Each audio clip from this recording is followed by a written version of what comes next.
এ যেন আলোর ঝর্ণা, সোনালি রঙের স্রোত থেকে চোখ সরানো দেয়। ঘড়ির কাঁটায় রাত 12টা বাজতেই দুবাইয়ের অন্যতম উঁচু ভবন বুর্জ খলিফা আতশবাজি আর আলোকসজ্জায় উজ্জ্বল হয়ে ওঠে। ছিল ড্রোন শো।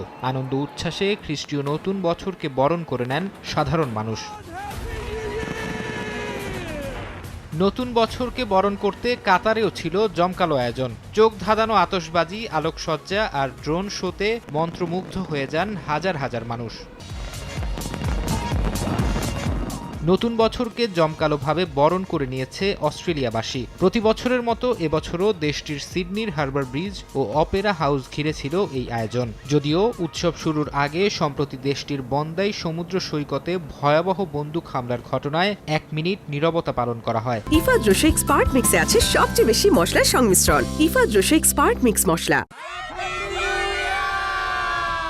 তাইওয়ানেও আতশবাজি আর আলোক প্রদর্শনীর মধ্য দিয়ে স্বাগত জানানো হয়েছে নতুন বছরকে। প্রথম প্রহরে তাইওয়ানের রাজধানীর আইকনিক তাইপে 101 টাওয়ারকে সজ্জিত করা হয় বর্ণিল আলোয়।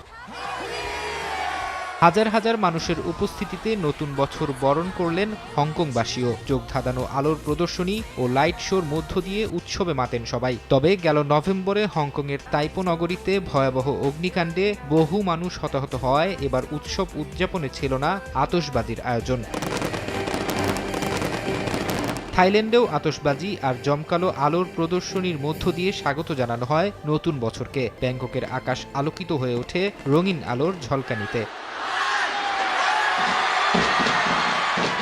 সবার আগে নতুন বছরকে বরণ করে নেয় নিউজিল্যান্ড। স্থানীয় সময়ে রাত 12টা বাজতেই আতশবাজির আলোয় উজ্জ্বল হয়ে ওঠে অকল্যান্ডের আকাশ। নতুন বছরকে স্বাগত জানাতে বিখ্যাত স্কাই টাওয়ারের আশপাশে জড়ো হন হাজার হাজার মানুষ।